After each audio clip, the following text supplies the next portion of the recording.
وقت تھا جب کشمیر میں وائن شاپ ڈھونڈنا مشکل ہوتا تھا اور اگر کہیں نام سن بھی لیا جاتا تو وہ شہر کے کسی کونے میں چپ چاپ سا ہوتا جیسے کوئی راز ہو. نشے کا ذکر اکثر واز، کہانیوں یا وارننگز تک محدود رہتا تھا، روزمرہ کی سڑک کا حصہ نہیں. آج منظر تھوڑا بدل گیا ہے. وائن شاپس اب صرف نشان نہیں، سسٹم کا حصہ بن چکی ہیں. ریگولر، ریگولیٹڈ اور ریونیو کے حساب سے کافی ریلائبل. بوٹل اب صرف عادت نہیں، آنکڑوں میں تبدیل ہو چکی ہیں اور ایکسائز کے رجسٹرز بتاتی ہیں کہ جو چیز کبھی مارجنل تھی وہ اب مین سٹریم ہو چکی ہے. کشمیر ڈویژن میں سری نگر سب سے آگے رہا. سال 2023 سے 24 میں یہاں سے 56 کروڑ سے زیادہ جمع ہوئے، جبکہ 24-25 میں یہ رقم بڑھ کر 65 کروڑ تک پہنچ گئی. اس طرح دونوں سالوں کا ٹوٹل 120 بنا اور پورے ریجن میں سب سے زیادہ اضافہ 10.68 کروڑ سری نگر کا رہا. اننت ناگ نے 2023 سے 24 میں 14 کروڑ اور 24 سے 25 میں لگ بھگ 20 کروڑ کمائے. 2 سالوں کا ٹوٹل لگ بھگ 34 کروڑ رہا، جس میں 6 کروڑ کا اضافہ ریکارڈ ہوا.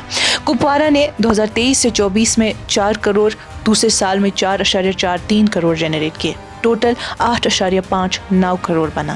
بارہمولہ نے 2023 سے 24 میں 8.72 کروڑ اور 2024 سے 25 میں 11.40 کروڑ کمائے. اس طرح ٹوٹل 20.12 کروڑ ہوا اور گروتھ 2.68 کروڑ کی رہی. گاندربل میں 2023 سے 24 کے دوران 2 کروڑ اور 2024 سے 25 میں 3 کروڑ کمائے گئے. 2 سالوں کا ٹوٹل 5.43 کروڑ رہا اور یہاں 0.96 کروڑ کا اضافہ ہوا.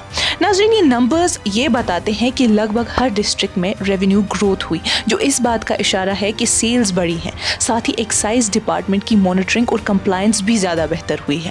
اسمبلی میں اٹھائے گئے سوالوں کا جواب دیتے ہوئے حکومت نے یہ بھی واضح کیا کہ بے نامی لیکوئر لائسنسز کے متعلق کوئی بھی شکایت ریسیو نہیں ہوئی.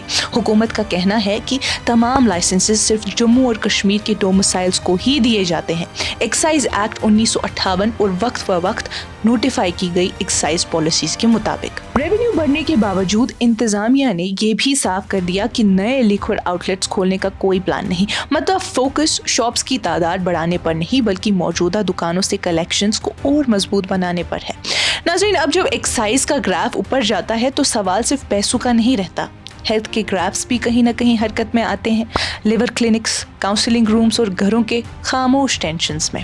سرکار کے لیے یہ گروتھ بیٹر کمپلائنس ہو سکتی ہے، مگر سوسائٹی کے لیے یہ ایک مہنگا ٹرانزیشن ثابت ہوگا. ناظرین، کشمیر میں شاید اب وائن شاپس اتنی اجنبی نہیں رہی، مگر سوال یہ ہے کہ کیا ہم اس نئے نارمل کی قیمت کو صرف ریونیو کے کالمز میں ناپ سکتے ہیں؟